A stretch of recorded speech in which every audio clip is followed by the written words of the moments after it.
Hello again. It's not day three. I'm pretty sure it's day four. At this point, I'm just gonna be frank here. I'm definitely not gonna be able to keep these up every single day, which is probably nobody's loss whatsoever. But we have updates, you know.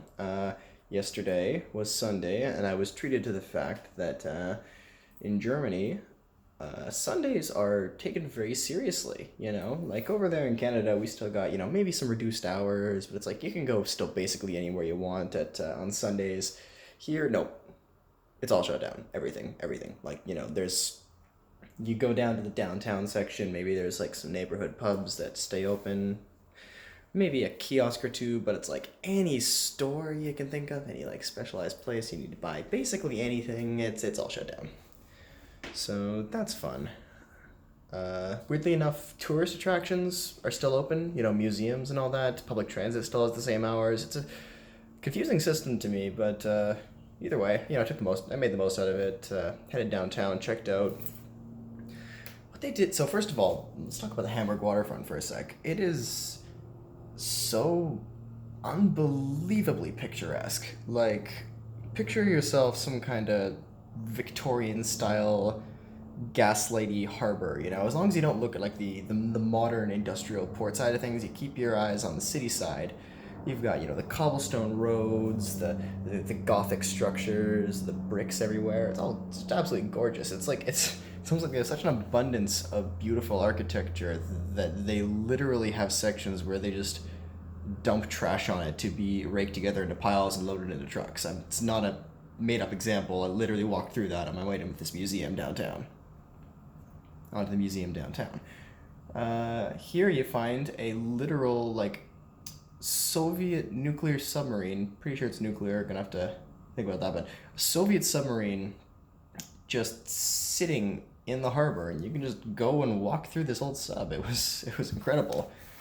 I mean, I was never actually able to figure out why they had a Soviet submarine in Hamburg, which I'm pretty sure was part of West Germany, but I mean, it was fascinating nonetheless. You go through, you're seeing these. Well, for one thing, just how cramped it was. I mean, I'm not a particularly tall guy. I'm like 5'9" or 10 or so at this point, and like, there were points where I was unable to stand up straight. I was stooping like basically nonstop, and I'm just thinking like, there are people substantially taller than me who might feasibly be expected to go around in these sorts of things, and it's like it's to begin with, they said that the operating temperatures inside of these subs would be like 40 degrees Celsius on a good day. That's with all their heating systems in place. And then to imagine like stooping nonstop while you're walking around in like sweltering heat wave heat in this claustrophobic ass space, it was just.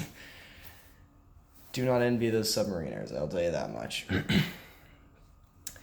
But there was the fact that looking around at all that technology, all those gears, all those dials and gauges, all that incredible amount of engineering that goes into this like 100-meter structure. That was a pretty astounding experience. Just looking and seeing just how intricate it was and how unlikely it would be for most people in all of human history to ever understand exactly how this thing works. It's a really humbling experience, I guess. It was really interesting. It was a good experience overall. There was one awkward moment where I crawled up a hatch and accidentally wound up in the middle of this tour where this guy looks down at me and says, "Hello, gentlemen." And turns out I wasn't supposed to be there, so it was a fun moment. But, after that, I just headed back uptown. And then, you cut to today, like Lewis and I finally started our actual work, which it feels like it's been way more than 3 days since I arrived here. It's pretty fascinating, but yeah, it's been a really interesting day on that front too. We met all of our supervisors as well as the third UBC student who I hadn't had any contact with by this point, Glenelle. She's pretty nice. Working on a totally different project from me and Lewis, so we're probably not going to have too much contact, but it's good to be friendly. But we met our supervisor, Dr. Sasha Epp, who is somehow both the most stereotypical German you could think of in the sense that he talks fast all the time. He's very, like kind of like boisterous. He in meetings he'll like or not flamboyantly, he'll like exaggeratedly throw up his hand like he's like, I need to say something now. I demand the floor. But then he's also like very laid back. He'll take jokes. Like he even like he's somehow the stereotypical German and absolutely the opposite of that all at once. That's pretty interesting. But he seems like a pretty pleasant fella, and the rest of the team all seems quite nice too. Very multinational. You got a Chinese fella, one who I suspect is Polish. Andre Kurtilian, he's gonna be Glenel's main supervisor. He's a Russian, and he's an interesting guy too, actually. So like, pretty much the second we were done with like our main like 10-minute briefing, he brought us down to the to this like employee coffee lounge, and he showed us his coffee maker, and like just spent like, it was like the top priority was that he had to show us exactly how to make the espresso. And he openly admitted he had no idea how to like properly foam the milk or do the leaves or all that crap, but like he showed us how to use this coffee maker, and it's like 40 cents a cup, and there are these tally charts on the wall. I guess it's like an honesty system or something. They want to like make sure, they want to roughly make sure that the number of cups of coffee are tracking with the quantity and the amount of money in the box or something. It's a weird system, but one couldn't help but wonder if that tally chart inspired a couple of unhealthy caffeine races. But yeah, and there's this like moment of sitting in a circle and drinking coffee, and Andre trying to explain a lot of developments in mass spectrometry to us using a lot of acronyms that I can say at least I understood almost none of.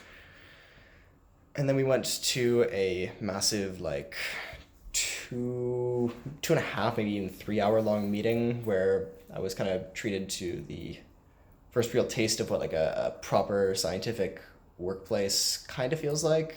I mean, I'm sure ours is a bit more casual than others, but it was still interesting to see like the amount of just the discussions that went on, the sense of like kind of the collegiality at points, but like criticism at others. It was a really interesting atmosphere. And then coming out of that, we all got lunch together, and it was like like we were all chatting, and all of a sudden back to like back off of like lasers and bursting droplets onto like discussions about racquetball and squash and that game from Miami with the banana scoopy things you throw the lime stuff. There's a name for it. I can't remember. Apparently, there's only 6 courts in Miami, and I'm totally digressing at this point. um, yeah, and then more coffee, more sitting in a circle. I'm sensing that might be a bit of a thing around here. I'm not complaining. Good coffee for one thing. And yeah, from there it's a much more calm workplace than I expected. I mean, I'm used to like kind of being watched every second, ensuring that every second is devoted to productivity. But like this one, it seems a lot more like, get done what you have to get done and do it the way you want to. And like that's honestly just a great way to be working. So yeah, I can say I'm personally excited, and it seems like Lewis and Glenell were both pretty happy with our circumstances too. Glenell had, I think, done a couple of or a co-op term before us, so she already had kind of a decent idea of how things actually were. But yeah, so give you an update when I have something to talk about.